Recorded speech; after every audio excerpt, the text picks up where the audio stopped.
Vamos a ver en 5 noches, si Dios quiere y lo permite, 15 horas, 3 horas por noche, de las doctrinas de salvación.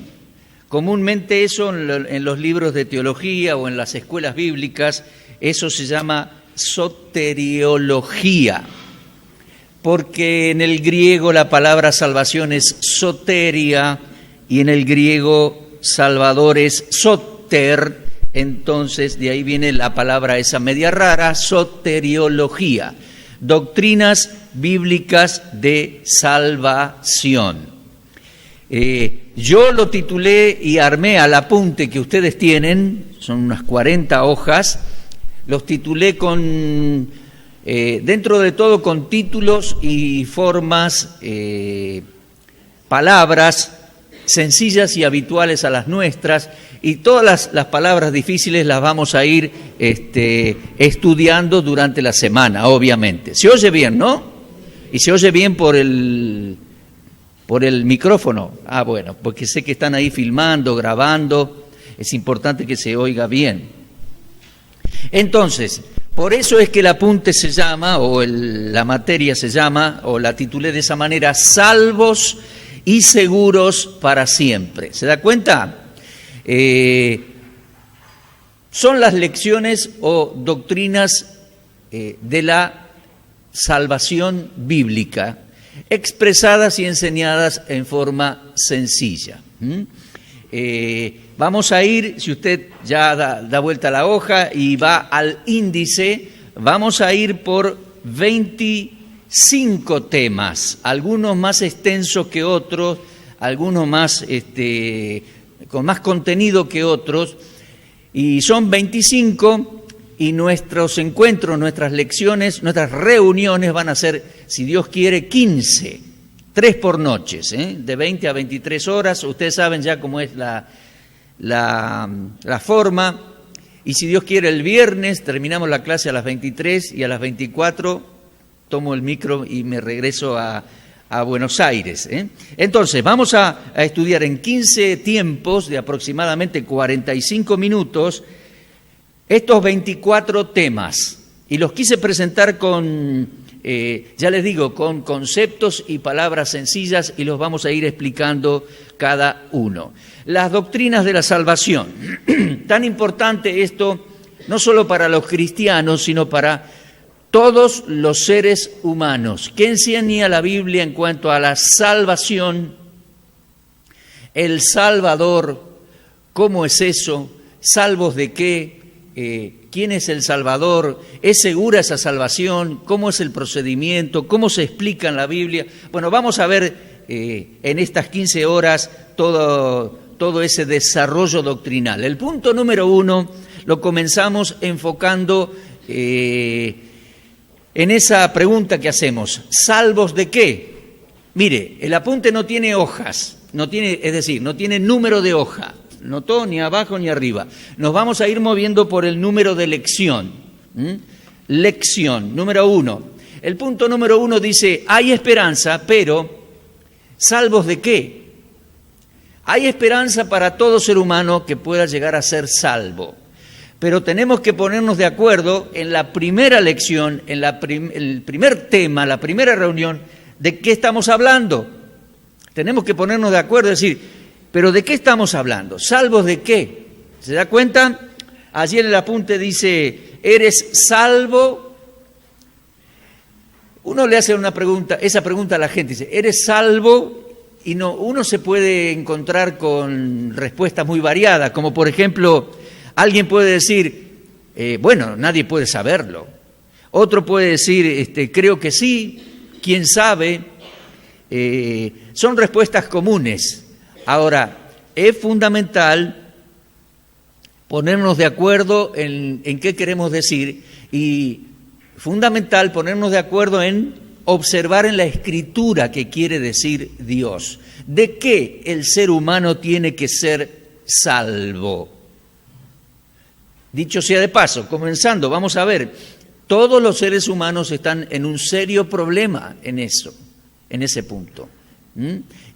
Porque la Biblia dice que somos pecadores y que ninguno puede salvarse a sí mismo. ¿Pero de qué? ¿Cómo es? Bueno, ahí vamos a desarrollar ya el punto número 1. En primer lugar, y ahí vamos a, dentro del punto 1, vio que está numerado y dice 1, 2, 3. Bueno, ahí vamos al punto número 1 del punto 1.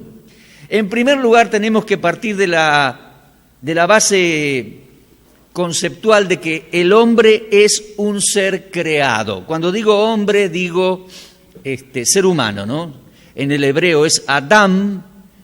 Adam es hombre. En el hebreo es Adam, en el griego es antropo.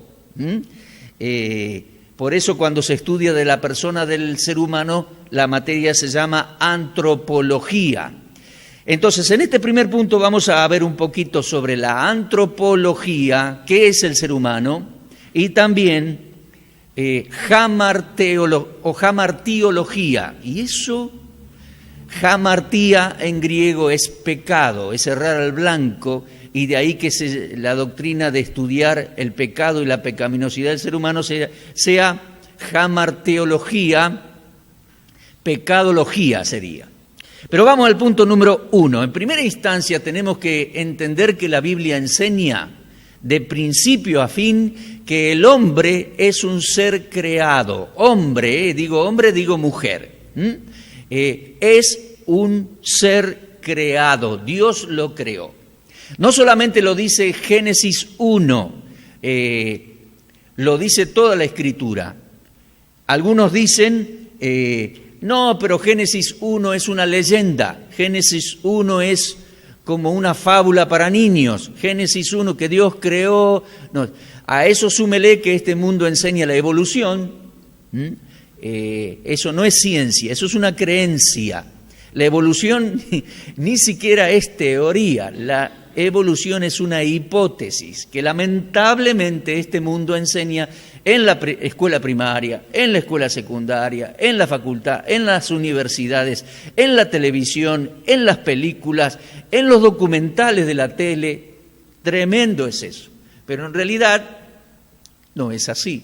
O sea, la evolución no existe. Es decir, el hombre no proviene de la evolución de seres inferiores como el mono y otros anteriores, ¿no?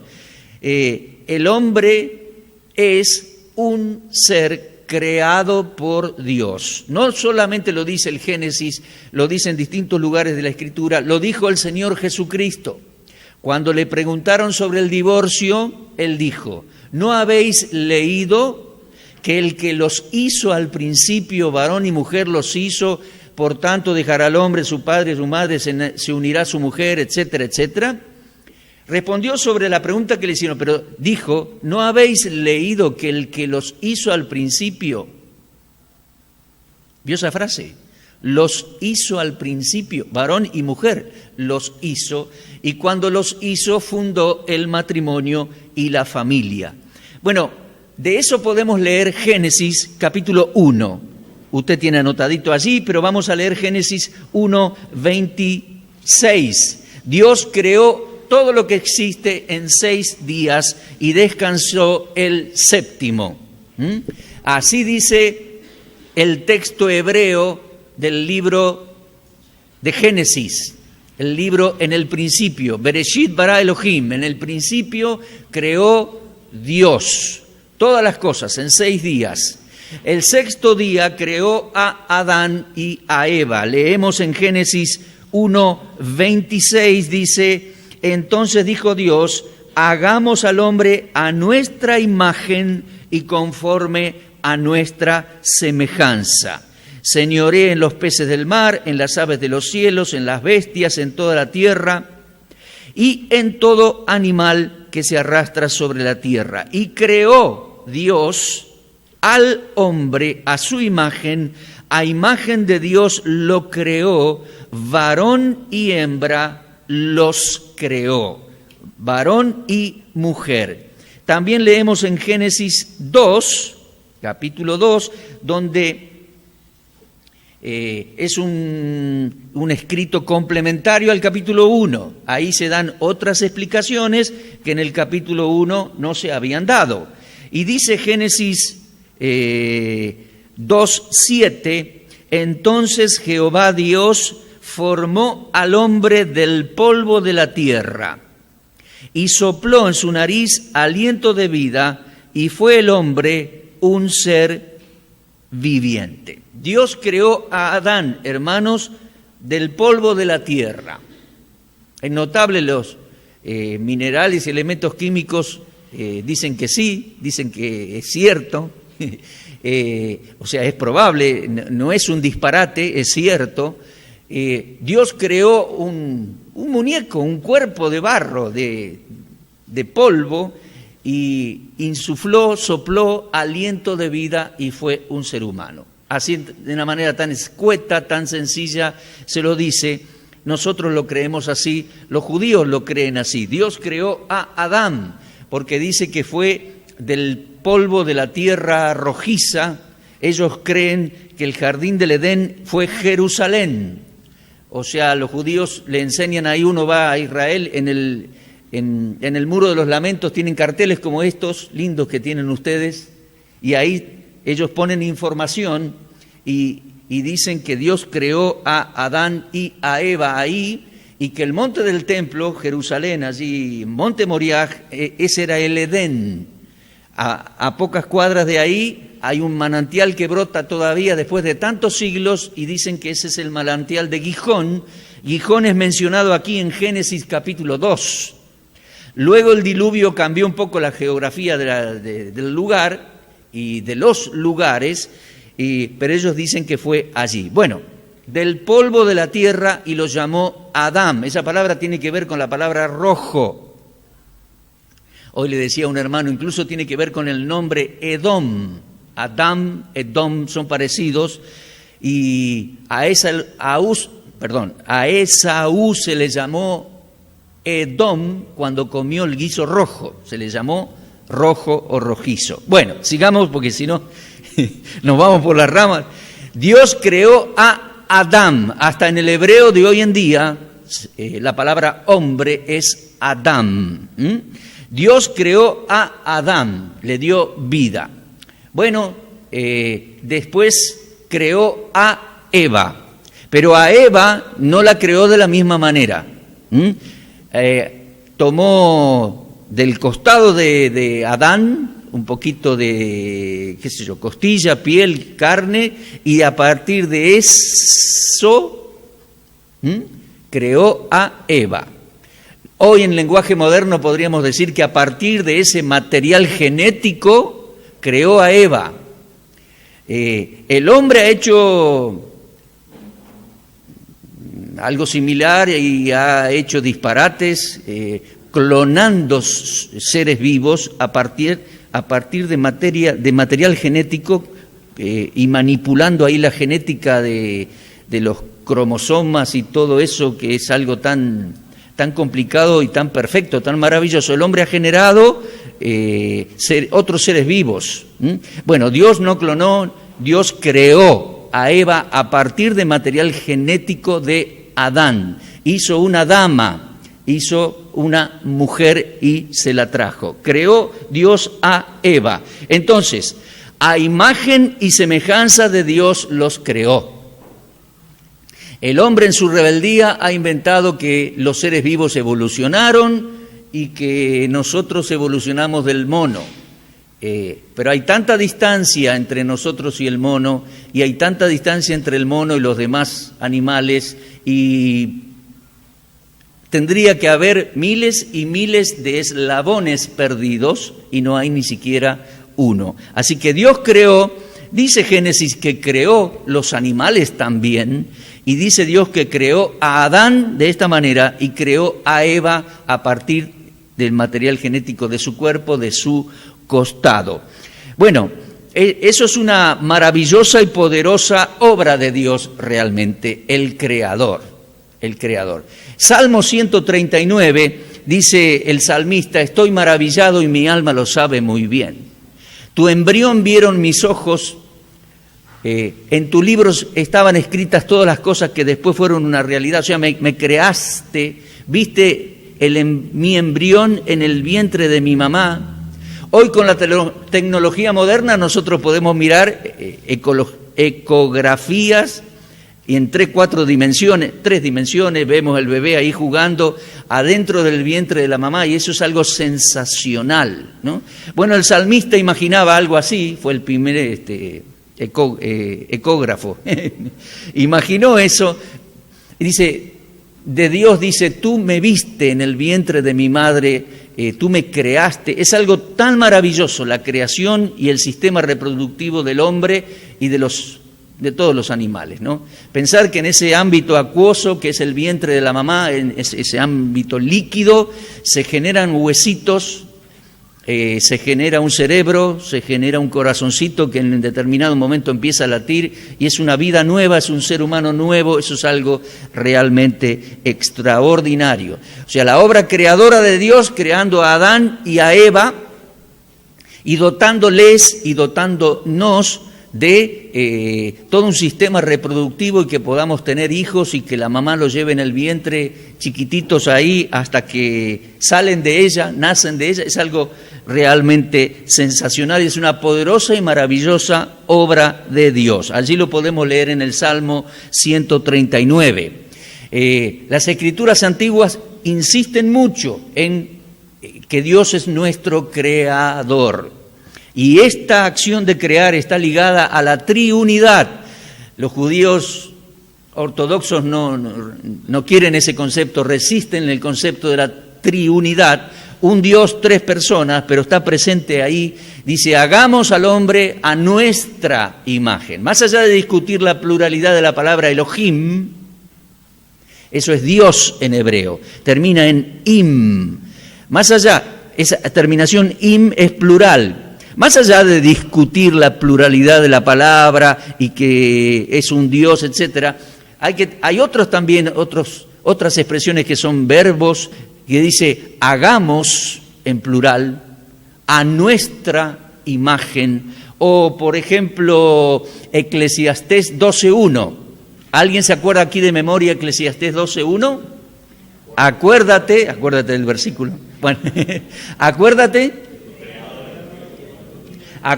de tu creador en los días de tu juventud. En el hebreo dice, acuérdate de tus creadores, en plural. Y en otros lugares también lo dice de manera similar. Gran obra, la obra de Dios, y la creación es algo extraordinario. La creación del ser humano realmente yo creo que es lo más grande, al punto tal que es tan gloriosa su creación, la creación del ser humano, que Dios tenía decidido, y en un momento del tiempo lo hizo, había decidido hacerse ser humano. La segunda persona de la deidad se hizo ser humano en el tiempo. Vamos a estar hablando de eso en estos días. Bueno, el hombre, un ser creado, dice el siguiente puntito en el apunte, esto nos otorga a los seres humanos un sentido de dignidad personal y un sentido de admiración al Creador. Hermanos, dignidad personal. No somos animales, no descendemos de los animales o ascendemos, como quieran decirlo, no venimos de los animales, no venimos de la evolución ni del cosmos ni de la naturaleza. No, nos creó el Creador. Somos una máquina extraordinaria, hermano. Si me permiten la palabra máquina. Cuerpo, alma, espíritu. Un cuerpo, acá dentro del cráneo, aunque usted no lo crea, hay una computadora extraordinaria. Corazón que bombea sangre, kilómetros y kilómetros y kilómetros de manguerita. Escúchame, para diseñar todo eso y ponerlo ahí, no me venga a decir que fue casualidad o evolución o que venimos de alguna larva, no puede ser, o que venimos del mono. No, es un diseño extraordinario. Pero los científicos ateos se esfuerzan en insistir en esas ideas y aún se esfuerzan por encontrar agua en Marte, porque probablemente si hay agua, hay algunas bacterias y de ahí pudo haber habido evolución y todo eso. Mire, el ser humano una persona tan extraordinaria, porque mire, no es cuestión simplemente que evolucione una célula, porque dice puede haber aminoácido, puede haber alguna reacción y se produce una primer célula. Mire, las células forman tejidos, los tejidos forman órganos, los órganos forman sistemas o aparato digestivo, y los sistemas o aparatos forman el organismo. Y no es que eso se hizo, se fue perfeccionando a través de los siglos o de los millones de años, no. Todo ese sistema tuvo que estar montado, perfectamente diseñado y puesto ahí, creado, y entonces le dio vida. No puede ser de otra manera. Bueno, entonces eso nos otorga a nosotros un sentido de dignidad personal. No somos animales. Dios nos creó de manera especial porque dice a su imagen y semejanza. Y nos da también un sentido de admiración al Creador. Ahora bien, leemos en Génesis 2:17 y ya vamos a ir entrando en tema, ya entramos en tema, pero digo hacia lo que queremos plantear. En Génesis 2:17 Dios creó un jardín y a Adán y Eva los puso en un jardín hermoso. Allí tenía árboles frutales para comer. Le dijo, podés comer de todo, pero de ese que está allí no podés comer. El árbol, ¿cómo se llamaba? Del conocimiento del bien y del mal. De ese no comas. ¿Y qué pasó? Dice Génesis 2:17, mire por favor, 2:17, del árbol de la ciencia del bien y del mal no comerás, porque el día que comieres, ciertamente morirás. Acuérdese esa expresión, acuérdese. El día que de él comieres, ciertamente morirás. Creo que Adán no sabía bien de qué se trataba, pero era una seria advertencia. ¿Estamos? Bueno, ¿qué pasó? Vamos a Génesis capítulo 3 y Eva come del fruto prohibido. Eva le comparte a su marido y Adán come del fruto prohibido. ¿Qué pasó? Pecaron. ¿Cuál fue el pecado? Desobediencia. Entonces el hombre llegó a ser, el punto número 2, mire, un ser caído, cayó. Esa desobediencia le trajo consecuencias. Entonces, número 1, el hombre es un ser creado, no evolucionó de los animales, no es un animal, no. Es creado a la imagen y semejanza de Dios, tiene una dignidad especial en él, en el ser humano. Ahora bien, el hombre es un ser caído.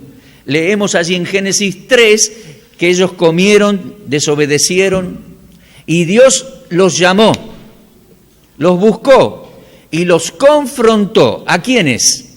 Confrontó a Eva, confrontó a Adán y confrontó a la serpiente en el jardín.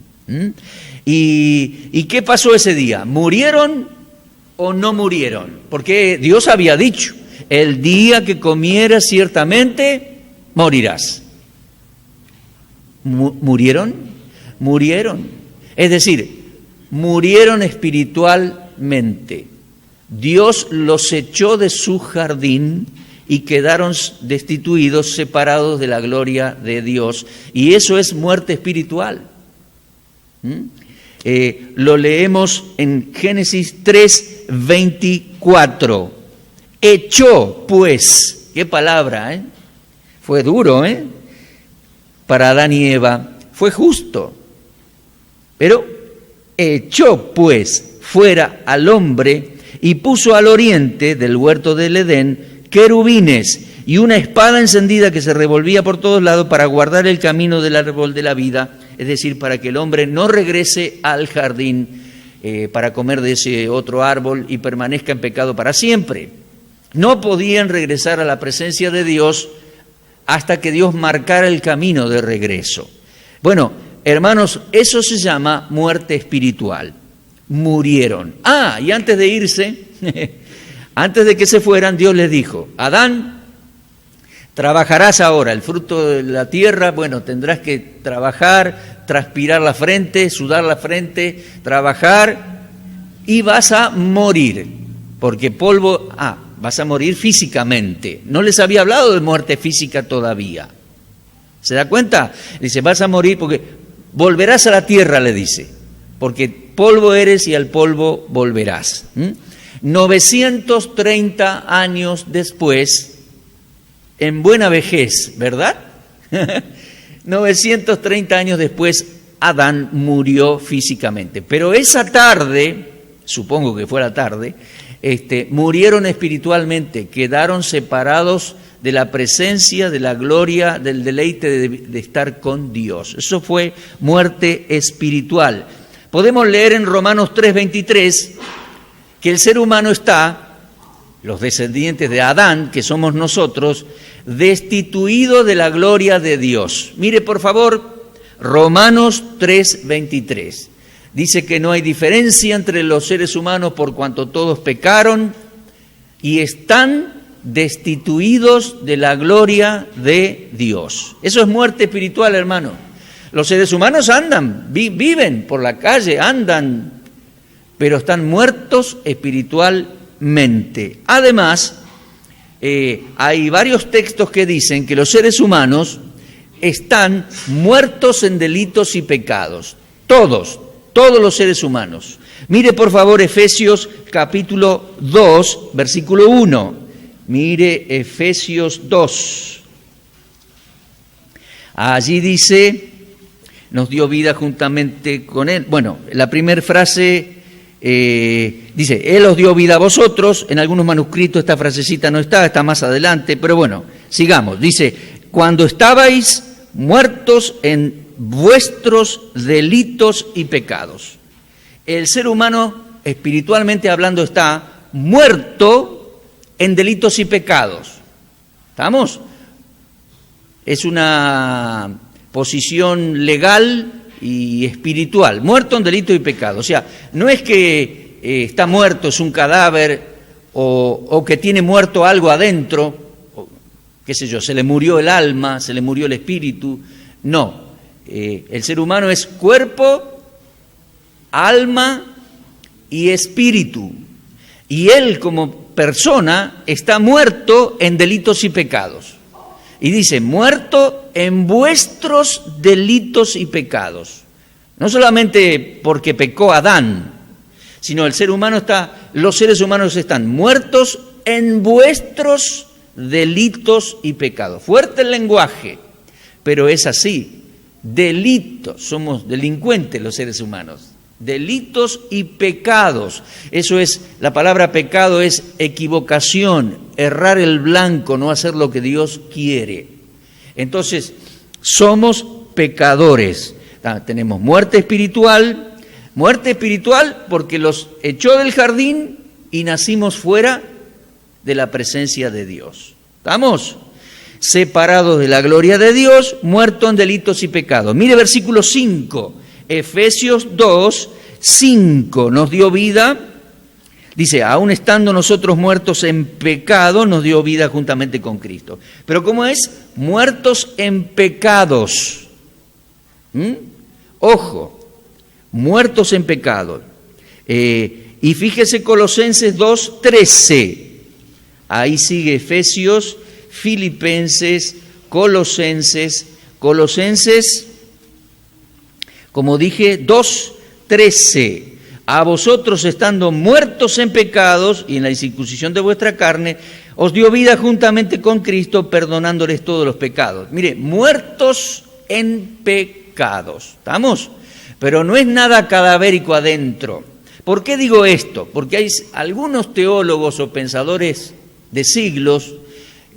Cuando digo así es porque tenemos 20 siglos de cristianismo y a través de los siglos hubo muchos escritores cristianos con distintos puntos de vista y hubo algunos muy famosos. Agustín fue muy famoso porque escribió muchos libros y así otros más, los reformadores, y después vinieron otros teólogos. Bueno, hoy en día tenemos pilones y pilones, toneladas de libros, Y estos teólogos y estudiosos, los de 20 siglos y los de ahora, tienen distintos puntos de vista algunos. Y hay algunos que van diciendo que el ser humano está muerto espiritualmente, al punto tal que el ser humano no puede oír la voz de Dios y no puede creer por sí mismo, no puede creer cuando Dios le ofrece el Evangelio porque está muerto. Y ellos hablan de un estado cadavérico adentro. Como no puede responder el ser humano. Entonces, como el ser humano está muerto, dicen ellos, Dios le tiene que dar vida, por eso a uno elige y al otro no, y al que eligió le da vida y lo trae para sí. Bueno, yo no creo que es así, yo no lo entiendo así. Yo creo que el ser humano está muerto en delitos y pecados. ¿Vamos? Muerto en pecados, dice allí, y muerto espiritualmente porque fue separado de la gloria de Dios, fue echado del jardín y ahí nacimos nosotros, fuera de la gloria de Dios. ¿Qué más? El ser humano, muerte espiritual, separado de la gloria de Dios, muerto en delitos y pecados. ¿Qué más dice el apunte? Con corrupción interior, claro que sí, el pecado afectó a Adán y Eva y el pecado nos afectó a todos los seres humanos. ¿Qué tenemos en nuestro interior? Tenemos miedos, ahí dice, tenemos vergüenza. Adán y Eva tuvieron miedos, tuvieron vergüenza, se escondieron de Dios, se dieron cuenta que estaban desnudos y agarraron unas hojas de vegetales y empezaron a entretejer así un delantalcito para cubrirse de Dios. O sea, tuvieron miedos, tuvieron vergüenza, tuvieron cargos de conciencia, huyeron de Dios y empezaron a culparse unos a otros, cosa que hacemos todos nosotros. Cuando Dios los confrontó, dice, Adán dijo, la mujer que me diste. La mujer tiene la culpa que me diste. Vos también tenés un poquito de culpa porque me la diste. Qué grave, ¿eh? Así somos. Somos muy filosos para decir frases acusando a otros. La mujer que me diste. Y Eva, la serpiente me engañó. Y así. Entonces, hay algo dañado en nuestro corazón, somos pecadores, en nuestra alma, en nuestro interior. Estamos culpando a otros con cargos de conciencia, con naturaleza pecaminosa. Es así. Los seres humanos heredamos esencia o naturaleza pecaminosa de nuestros padres y nuestros hijos ya nacen con esa esencia y naturaleza pecaminosa, y el ser humano va rumbo a la muerte física. Tal como Dios le dijo a Adán, nosotros también tenemos un plazo de vida terrenal que puede ser 90, 100, 80 años o menos. También mueren los jóvenes, también mueren algunos niños. Muerte física. La muerte en realidad no pertenece a la primera creación de Dios. La muerte entró en el mundo como consecuencia del pecado. La paga del pecado es muerte. Fue un acto de justicia de Dios expulsar a Adán del Edén y que el hombre muriera. Fue justo para que el hombre reflexionara y al mismo tiempo eso abrió un camino para que Dios viniera a rescatar al ser humano. Porque Él abrió la forma de hacerse ser humano y venir y morir la muerte que el pecado merece, pagar la condena. Bueno, ese es el Salvador. Sigamos, el hombre, un ser creado, el hombre, un ser caído, está muerto en delitos y pecados, es pecador, tiene naturaleza pecaminosa, comete pecados en mayor o menor medida y va rumbo a la muerte física. Le queda un plazo de tiempo. A todos los que vivimos en el planeta tiene un plazo de tiempo. Y además el ser humano es un ser convicto, significa, está bajo pecado y bajo juicio. Mire, bajo pecado, no puede salvarse a sí mismo. Dice Romanos 3:9, vamos a Romanos. Ahí Romanos, tan importante esa epístola, Romanos 3:9, Pablo es rotundo en decir, Romanos 3:9, ¿qué pues? ¿Somos nosotros mejores que ellos? En el contexto viene hablando de judíos y de los demás, y es como que diría, ¿qué pues? ¿Somos nosotros, los judíos, mejores que otros? No, en ninguna manera. Pues ya hemos acusado a judíos y a gentiles, todos los demás naciones que no son judíos, que todos están bajo pecado. Mire la expresión, ya hemos acusado. Cuando usted lee Romanos 1, 2, 3, se encuentra con un fiscal que va acusando a los seres humanos de pecado. Y somos pecadores. Y dice Pablo, ya hemos acusado tanto a los judíos como a los seres humanos de otras naciones y todos están bajo pecado. Podrá ser un buen vecino, podrá ser un buen padre, pero delante de Dios, este es el asunto, hermano, delante de Dios todos somos pecadores y estamos bajo pecado. Y es imposible que el ser humano se salve a sí mismo de esa condición. Es imposible. ¿Qué más? El ser humano es un ser convicto porque está bajo pecado, además está bajo juicio de Dios y bajo condenación. Mire, leemos también allí en Romanos capítulo 3, versículos 19 y 20. Mire lo que dice. Romanos 3, 19. Sabemos que todo lo que la ley dice, lo dice a los que están bajo la ley, para que toda boca se cierre y todo el mundo quede bajo el juicio de Dios. Ya que por las obras de la ley ningún ser humano será justificado delante de él, porque por medio de la ley es el conocimiento del pecado. Simplemente los 10 mandamientos. Por los 10 mandamientos nadie se puede salvar, porque ya todos somos pecadores, ya todos violamos los 10 mandamientos. Incluso un hombre tan recto como Saulo de Tarso, Pablo, se esforzó toda la vida en cumplir los primeros 9 mandamientos. Pero el último dice, no codiciarás. No codiciarás la mujer de tu prójimo, no codiciarás el automóvil de tu prójimo, ni los bienes de tu prójimo, no codiciarás. Y Pablo dice, si la ley no hubiera dicho no codiciarás, yo no me hubiera sentido pecador o no hubiera conocido el pecado. Pero realmente uno tiene que ser honesto delante de Dios y reconocer que somos pecadores. Porque por la ley es el conocimiento del pecado. O sea, yo leo los mandamientos y me doy cuenta que ya pasé el semáforo en rojo. Ya soy culpable, porque ya lo hice. Entonces, el ser humano está bajo pecado, todos los seres humanos, ¿sí? Bajo juicio y bajo condenación, sin poder justificarse ante Dios. Tremendo, ¿eh? Y con distintos grados de inculpamiento. ¿Cómo? Grados de inculpamiento tiene Dios. Bueno, esto es para estudiar más a fondo en Romanos, pero ciertamente el hombre que rechaza mucho de la palabra de Dios o de la gracia de Dios tiene mayor grado de inculpamiento que otro que no conoció nada del Señor. Un ejemplo, el Señor vivió varios meses en la ciudad que se llama, y hoy podemos visitar sus ruinas, Capernaum.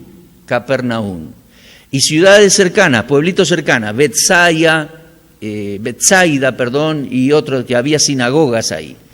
Y el Señor por muchos meses enseñó y por muchos meses hizo grandes milagros ahí, sobre todo en Capernaum, que era el sitio o el punto más importante. Y muchos no le creyeron. Entonces el Señor, usted lo puede leer en Mateo 11, 22 al 24, dice, ay de ti, Capernaum, ay de ti, Corazín, ay de ti, Betsaida. Porque si en Sodoma se hubieran hecho los milagros que se hicieron en este lugar, se hubieran arrepentido. Por tanto, en el día del juicio será más tolerable el castigo para los de Sodoma que para estos que habían rechazado a Cristo y tanta luz, tanta enseñanza, tanta evidencia, tantos milagros. ¿Se da cuenta?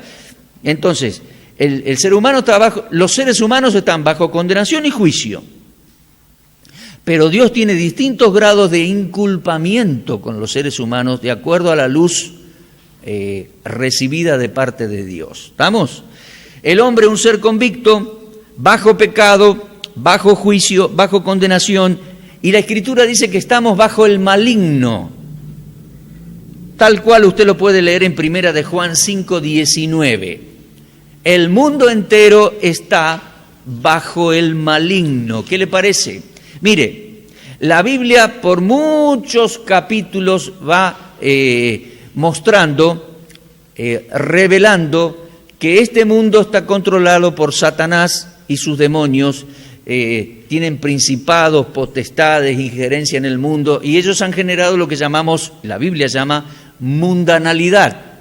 El mundo, eso es algo malo. Bueno, nunca vi un demonio, ni me interesa, no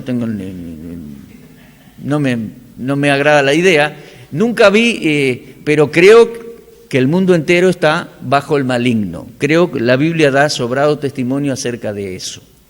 Ahora, de esa potestad, el ser humano común no se puede salvar a sí mismo, no se puede librar.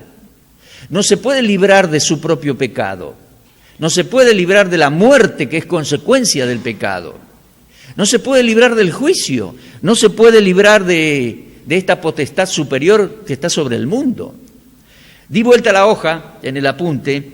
Dice, esa es la condición actual de cualquier ser humano que vive sobre la tierra, y este ser humano dispone de un plazo de tiempo. Dispone un plazo de tiempo. Dios le da un tiempo a los seres humanos para reflexionar, para arrepentirse. Ha enviado a este mundo su palabra escrita, Dios, que les hace reflexionar a los seres humanos. Ha enviado a este mundo el Espíritu Santo. Ha enviado a este mundo a los cristianos a predicar y a enseñar y a traducir la Biblia y llegar hasta lo último de la tierra.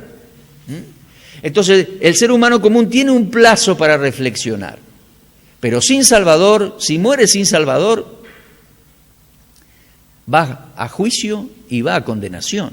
Lo leemos ahí. Dice, sin Salvador, número uno, está establecido para los seres humanos que mueran una sola vez. Tarde o temprano el ser humano muere. Ahí nos referimos a la muerte física. Hebreos 9:27 dice, está establecido para los hombres que mueran una sola vez. Hay religiones, hay filosofías de que el alma reencarna y que... No. La Biblia es bien clara en decir que el ser humano es un ser humano, cuerpo, alma y espíritu. Y si es Roberto, siempre será Roberto.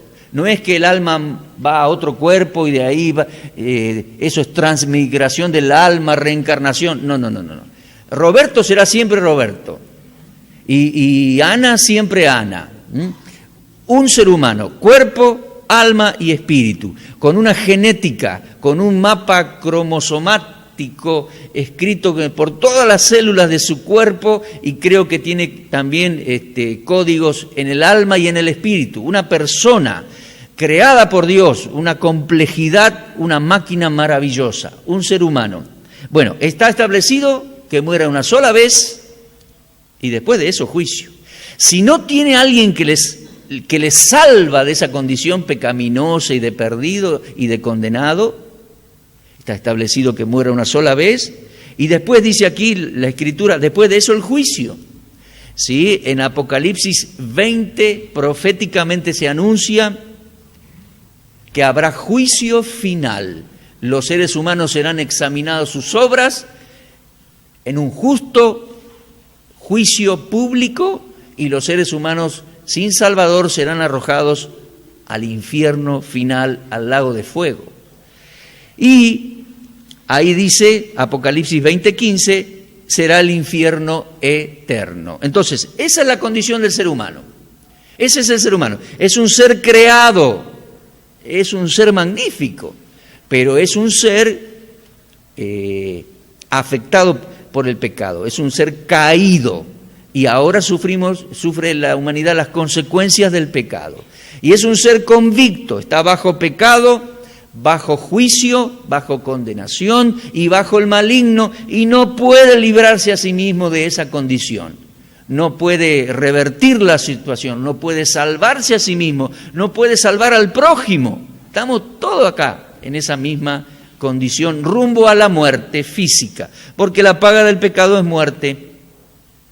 Dice la Escritura varias veces, y está establecido que muere una vez, luego el juicio final y después el infierno final. Esa es la trayectoria del ser humano sin Salvador, pero hay esperanza. Rapidito vamos a entrar en el punto 2 y enseguida hacemos un intervalo. Hay esperanza porque Dios ama a los seres humanos y ha considerado este tema con anticipación, porque es bien grave, atañe a todos los seres humanos, ha provisto Salvador, ha provisto salvación. Por lo tanto, hay esperanza, como decíamos recién.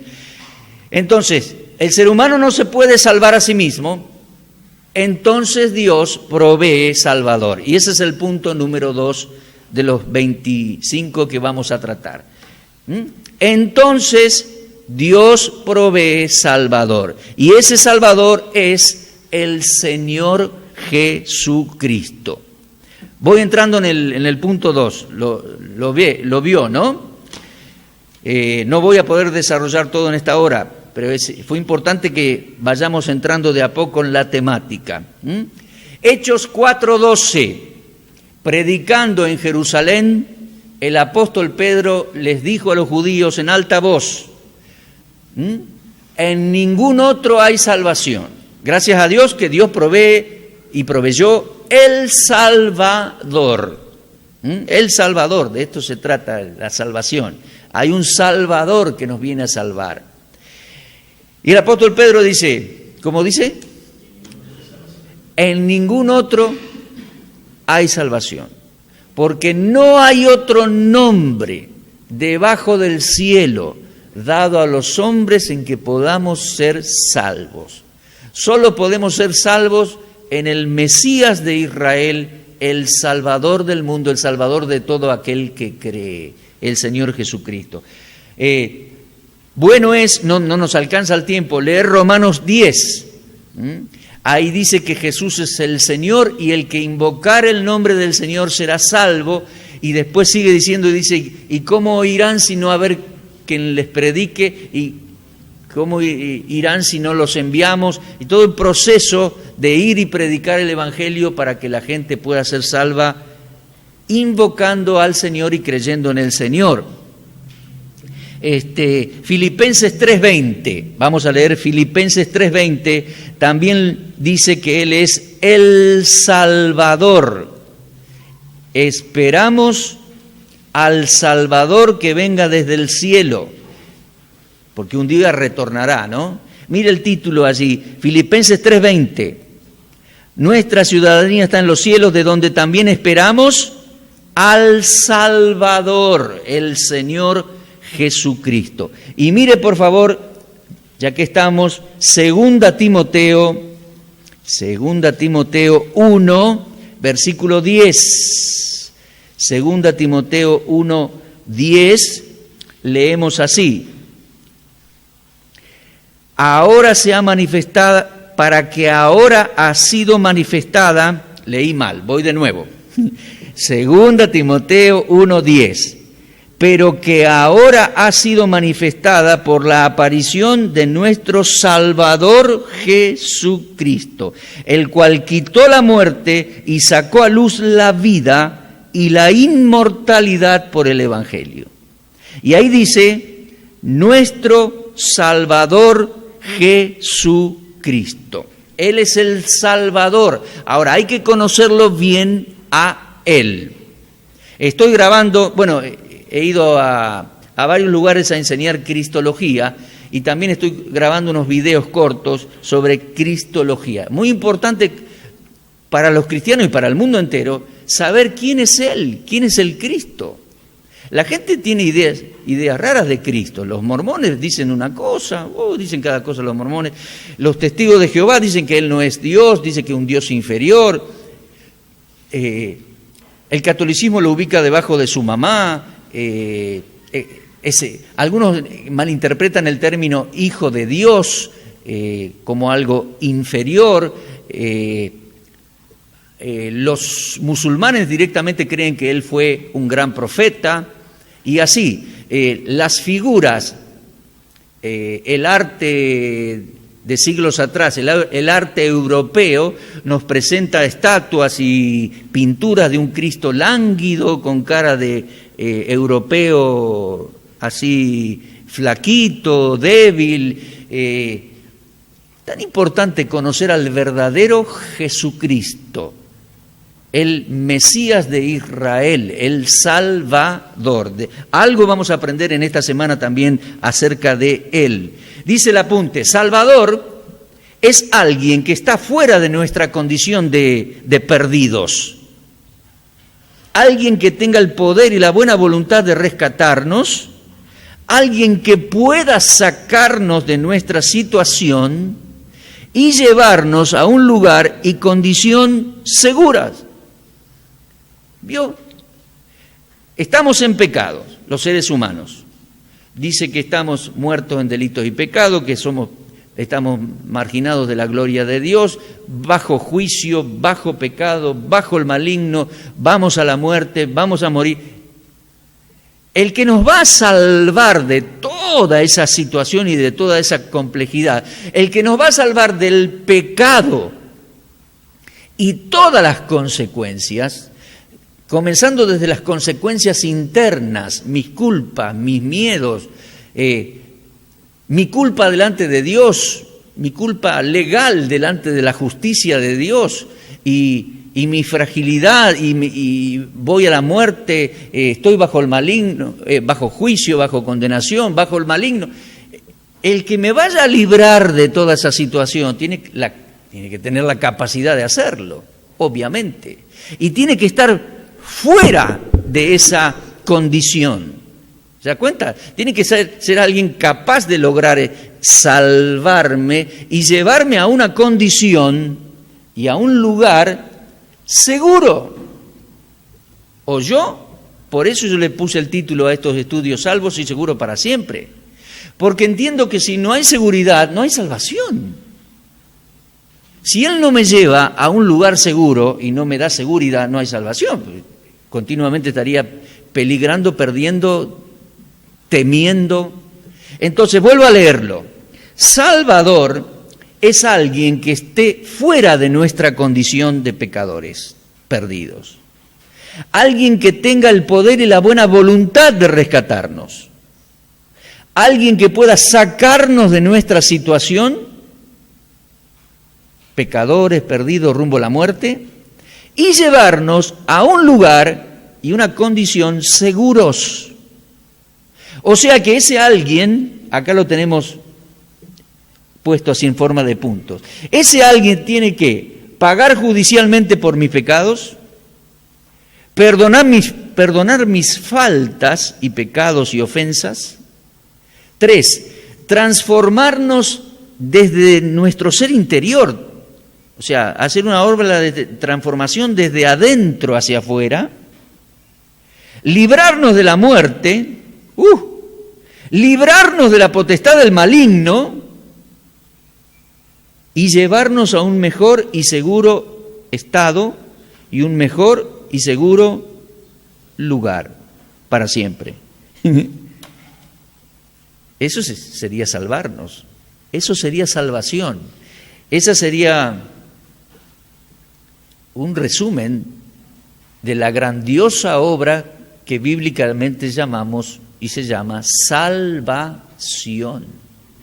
Hermano, nadie puede salvarse a sí mismo. Hermano, amigo que me ve por el video, nadie puede salir de esa situación en que estamos. Sí tiene que venir el Salvador, que es capaz de ejecutar esa salvación tan grande. Nos rescata del pecado y todas sus consecuencias y nos lleva a un estado y a un lugar y a un sitio a salvo de toda esa situación. Eso se llama, según la Biblia, salvación y seguridad. Seguimos enseguida, cerramos este espacio con oración. Gracias Dios porque podemos hacer un resumen breve ingresando a esta temática y entender que somos seres especiales, porque tú nos creaste. El pecado nos afectó, Señor, somos pecadores, pero gracias porque la Biblia enseña desde los libros antiguos hasta el Nuevo Testamento que tú has provisto un Salvador. Queremos aprender de Él, Señor, y todas estas temáticas en esta noche y en estos días. Agradecidos te lo pedimos en nombre de Cristo. Amén.